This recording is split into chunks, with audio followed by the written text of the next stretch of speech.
স্বপ্নে বিভোর, কলমে কবি শিলা সোম, কণ্ঠে সুতপা চক্রবর্তী। নদীর ধারে বসেছিলাম, মনটা অশান্ত।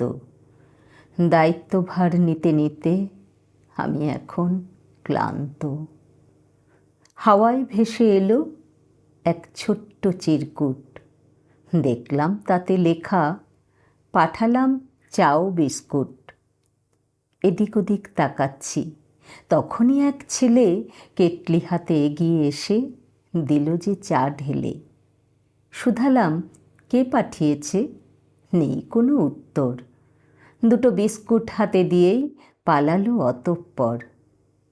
চা খেয়ে ভাবতে থাকি, কি আর আছে এমন, বিকেলবেলায় চা দেবে কত না করে যতন। সন্ধ্যা নেমে এলো, এবার ঘরে ফেরার পালা। হঠাৎ ঝেঁপে বৃষ্টি এলো, ভিজলাম একেলা।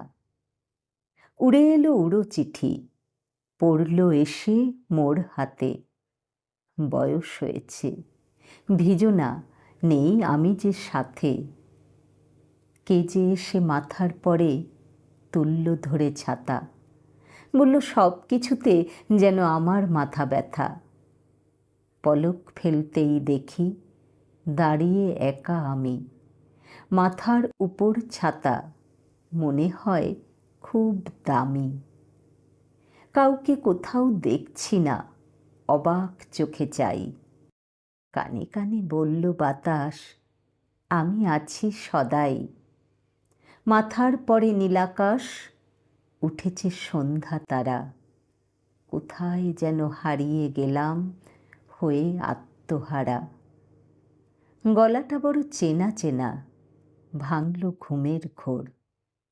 বিছানায় শুয়েছিলাম আমি, স্বপ্নে বিভোর।